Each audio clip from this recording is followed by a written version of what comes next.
The season of timeless travels has started around the world in Pokemon Go. And what this means is anytime there isn't an event going down for the next 3 months in Pokemon Go, we're gonna have exclusive spawns, exclusive eggs, and more active in game. And today we're talking about all the tips and tricks you need to know for this season and how to maximize when there isn't events. Let's get into it. So first of all, if you wanna know everything about the new season, I'm gonna link my video up here, which I go in depth in everything going down. But if you already know or you don't care and you just wanna know the tips and best things to go after, just keep watching this video. The one thing I did not cover in that video though was the field research task. Yes, for the next 3 months on screen, you can see all the field research tasks you can get at Pokestops. I'm gonna slowly scroll through these. A couple notable ones would be catch a dragon type for a Dratini, Bagon, or an Axew. Make 5 great curveball throws in a row and get you a Spinda, which is a rare shiny, and that's gonna be on pattern number 1 right now. Make 3 excellent throws in a row for a Dratini, Beldum, or Gibble is pretty good, and also make 5 curveball throws for a Darumaka or Galarian Darumaka. Other notable ones here would be that hatch 2 eggs for a bunch of cool encounters. Win a 3-star raid or higher, can get you a tier 2 or Archon, 2 pretty rare shinies, as well as take 3 snapshots of different wild fairy type of one for a Mawile. Also, as you can see here, a bunch of tasks for Mega Energy here. Power Pokemon 5 times, get you Mega Energy for some of the starters, Beedrill, Pidgeot, Manectric, and more. And same with Power Pokemon 10 times for Pidgeot, Mega Bombsnow, or Mega Glalie Energy if you need some energy for those Megas. Finally, send 5 stickers and add a sticker to each. Can get you a Delibird, which does get you 500 starters per catch. So that could be a good Pokemon to go ahead and run from, put it in your stack tasks, and save to catch during 3 times catch Stardust events. Same with this Purify 3 Shadows for the Alolan Meowth, I guess. But yeah, I'll link this below if you want to check it out, all the research for the next 3 months. But what I really want to talk about here is going to be the spawns for the next season, which ones are the best to go after. Now we have 4 different biomes and different spawns for the northern and southern hemispheres, so let's go through them individually. If you're in a city area, the best spawns to catch will be Vulpix, which evolves into Ninetales, which is pretty good in the Great League. Ampharos is spawning in the wild, which is a cool shiny encounter you can get, but also Ampharos does have a Mega form in the game and is also good in the Ultra League. Sneasel's also in there, which evolves into Weavile. Weavile is a good dark and ice type raid attacker, so definitely worth catching, and I've seen a lot of these from my playtime. Trubbish is also spawning in cities, which is amazing because that actually gets you 750 Stardust per catch, so catch Trubbish even though you might not want to because it gets you boosted dust. Finally, I'll mention Clink, which is actually in the wild this season, which is cool because that's a pretty rare shiny you can encounter in the wild. Let me know if you've gotten one of those. In the forest habitats this season, you should be looking out for Scyther, which evolves into Caesar, which is good in the Ultra League and also does have a Mega form in the game. Combi's also spawning in the forest, which gets you 750 Stardust per catch. Definitely worth it to get some extra Stardust. Dwebble's in there, which evolves into Crustle. Crustle does see some play in some limited Great League metas. In the mountain habitats, look out for Rhyhorn, which evolves into Rhyperior, a good rock and ground type raid attacker, and also good in the Master League. Larvitar's in there, which evolves into Tyranitar, good as a dark type raid attacker, good as a rock type raid attacker, and does have the Mega form in the game right now. Sablei's in there, which gets you 750 Stardust, so definitely worth catching there, and does have the Mega form. Finally, Bronzor is in there, which is good in the Little Cup, and Drillbur spawning in the mountain habitats, which evolves into Excadrill, a good ground type raid attacker, and good in the Master League. Finally, in water biomes, look out for Shelder, which does get you 1,000 Stardust per catch every time you catch it. Paldean Wooper, which evolves into Clodsire, good in the Great League. And finally, Goomy, which evolves into Goodra, which does see some play in the Master Premier Cup. Now let's move into the hemispheres. In the northern hemisphere, if you're playing there, you'll have some exclusive spawns, and the ones to make sure you focus on catching are going to be Beldum, which evolves into Metagross, good in the Master League and as a Steel type raid attacker. Also, Fungus is spawning in the northern hemisphere, which gets you 500 Stardust per catch. And finally, Froakie, which evolves into Greninja, which does see some play in the Great League and the Ultra League. If you're playing in the southern hemisphere, you can look out for Mudkip, which evolves into Swampert, good in the Great League and the Ultra League. Shroomish, which gets you 500 Stardust per catch. Starly, which evolves into Staraptor, which did get a buff this season, so could see some play in the Ultra League. And finally, Gibble evolving into Garchomp, good as a Dragon type, a ground type raid attacker, and in the Mega form. So yeah, overall amazing spawns. There's even more than that spawning in the wild, but that's what we mainly know. So focus on catching those Pokemon. But also the egg pool has changed up for this season. I want to go through what are the best things to hatch from each egg, and then overall, what is the best egg to focus on hatching this season. Starting with the 2-kilometer eggs, worthwhile to hatch will be Togepi, which evolves into Togekiss, which is a good fairy type raid attacker and a good Master League Pokemon. Larvesta's obviously hatching in there, which is also a super rare Pokemon, but that's about it. The 2-kilometer eggs aren't that great. In the 5-kilometer eggs, however, we have Lickitung. Lickitung is an amazing Great League Pokemon, so great to hatch eggs for it and really grind candies. Larvesta's also in there, which is just obviously super rare, and Marini's in there, which evolves into Toxapex, which does see a lot of play in the Great League this season. Finally, Fuecoco's in there, which evolves into Skeledirge, which does see some play in the Ultra League with the Incinerate buff. 5 kilometers I think are a bit better than the 2 kilometers. In the 7-kilometer eggs, the best Pokemon to hatch will be Alolan Sandshrew, which evolves into Alolan Sandslash, good in the Great League and in the the Ultra League. Alolan Vulpix, which evolves into Alolan Ninetales, good in the Great League and the Ultra League. Galarian Ponyta evolving into Galarian Rapidash, which does see some play in things like the Psychic Cup. Galarian Slowpoke, which evolves into Galarian Slowbro, which also sees play in the Psychic Cup. Alolan Grimer, which evolves into Alolan Muck, a good Ultra League Pokemon. Paldean Wooper evolving into Clodsire, good in the Great League. Galarian Zigzagoon evolving into Obstagoon, good in the Great League and the Ultra League. Galarian Darumaka evolving into Galarian Darmanitan, which is one of the best Ice-type Ray attackers in the game. And Galarian Stunfisk, which is good in the Great League. 7Ks, you can't go wrong with them. Remember, you get those from opening gifts this season. In the 10-kilometer eggs, we have some great stuff. First of all, Dratini evolving into Dragonite, good as a Dragon-type Raid attacker and also good in the Master League and even in the Ultra League. Beldum's also in there, which evolves into Metagross, a good Steel-type Raid attacker, good in the Master League, and actually does have a Mega Form in the future. Larvesta's obviously hatching in there as well, which is super rare, and Carbink is hatching from the 10Ks. If you don't have a good Carbink yet, go after the 10Ks because Carbink is an amazing Great League Pokemon. Gumi's also in there, which evolves all the way up into Goodra, good in the Master Premier Cup. And finally, I'll mention Frigibax, which is just super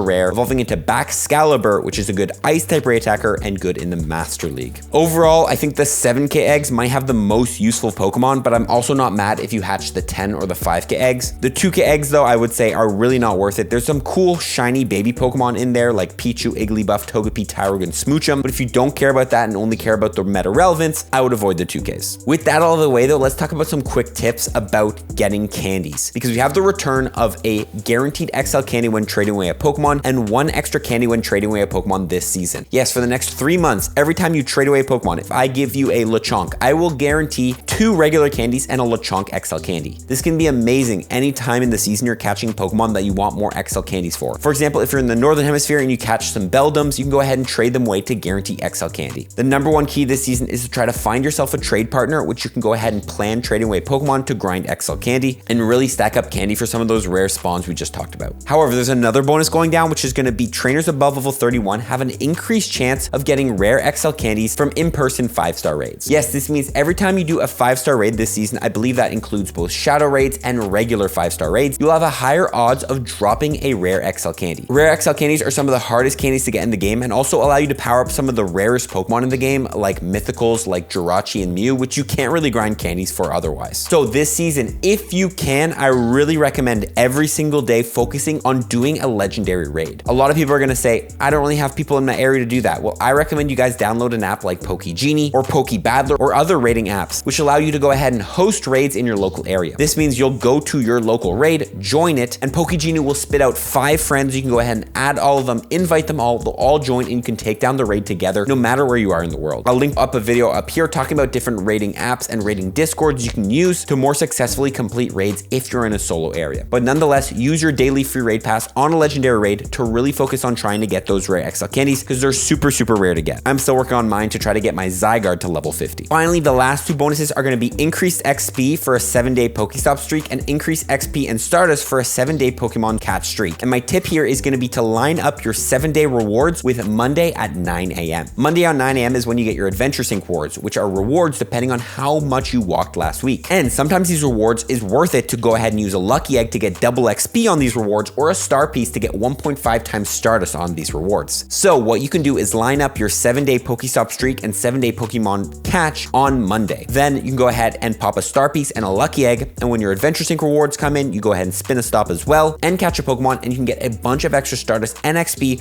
for 1 Lucky Egg and 1 Star Piece every Monday. To do this, what you need to do is you need to go ahead and not catch a Pokemon on Monday one of the weeks. Pretty much do not play the game on Monday. This will then line up, so as long as you catch 1 Pokemon and spin 1 Pokestop for the next 7 days, every single Monday is when your 7-day streak will be completed. I definitely recommend doing this. It can be some great easy Stardust to get an XP. Again, just don't play on one of the Mondays and then you'll line it all up on Monday and you're cooking. You could also even line up your research reward box on Monday if you'd like as well, but that one's not as important. And with that being said, guys, that is the season of timeless travels and everything you can look forward to. Again, links to all the things I mentioned in this video below so you can be fully prepped. But let me know what you think of the season. What do you think of the spawns in the wild? Because I think they're pretty cool. And stay tuned for plenty more tips videos coming out about all the events we're going to be getting this season.